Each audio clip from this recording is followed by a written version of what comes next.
आधुनिक तंत्रज्ञानामुळे आता मातृत्वही सोपं झालंय। त्यामुळे अलीकडच्या काळात स्पर्म डोनर्सची संख्या दिवसेंदिवस वाढत चालली आहे। महाराष्ट्रात विकी डोनरचा ट्रेंड वाढला। डॉक्टर, इंजिनियर, वकील तरुणांच्या स्पर्मचा आग्रह वाढला। मुंबईसह नाशिक आणि औरंगाबादमधून स्पर्मच्या मागणीत वाढ। आपल्या बाळाबाबत जोडप्यांची काही स्वप्न असतात। आपलं बाळ सुंदर असावं, ते हुशार असावं असं प्रत्येकालाच वाटतं। पण अलीकडच्या काळात वंध्यत्वाचं प्रमाण वाढतच चाललंय। त्यातही मूल दत्तक घेण्याऐवजी आपल्याच पोटी बाळ जन्माला यावं ही मातृत्वाची ओढ अधिक असल्यानं स्पर्म बँकेला मागणी आली आहे आणि स्वाभाविकच यामुळे राज्यभरात विकी डोनर्सची संख्या ही वाढताना दिसतेय। स्पर्म बँक का चालवावी लागते याचे भरपूर कारणं आहेत। जसं ब्लड डोनेट करतो तसं स्पर्म डोनेशनचं प्रमाण हळूहळू का होईना वाढत आहे।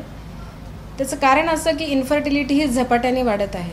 आणि प्रत्येक स्त्रीला किंवा पुरुषाला असं वाटत असतं की येणारं बाळ हे थोडंसं सिमिलर माझ्यासारखं दिसायला पाहिजे आणि नक्कीच आम्ही तो प्रयत्न करतो। पण कुठलीही जात, पात, धर्म हे आम्ही करूच शकत नाही, कारण डोनर हा ॲनॉनिमस असतो।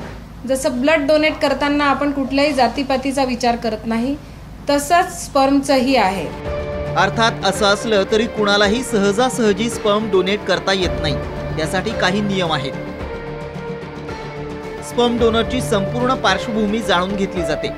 त्यानंतर डोनरचं सीमन सॅम्पल आणि ब्लड सॅम्पल तपासलं जातं। डोनरचं colour complication, educational qualification, family background, रक्तगट, HIV, HBsAg, sickle cell anaemia, B thalassaemia, VDRL या सगळ्या तपासण्या केल्या जातात। स्पर्मच्या मागणीनुसार ते दिले जातात।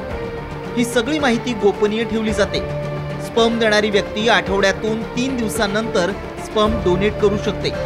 त्यासाठी 300 ते 5,000 पर्यंतची रक्कम डॉक्टर मार्फत डोनरला दिली जाते।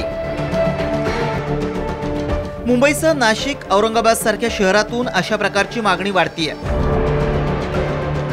जोडप्यांकडून स्पर्म बँकेकडे चौकशी करताना डोनरचा व्यवसाय, शिक्षण आणि धर्माबद्दलही विचारणा होते।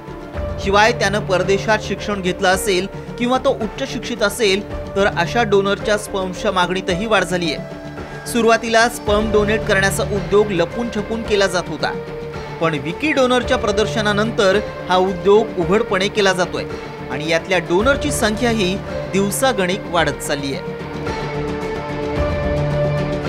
मोहम्मद इरफान, साम टीव्ही, औरंगाबाद।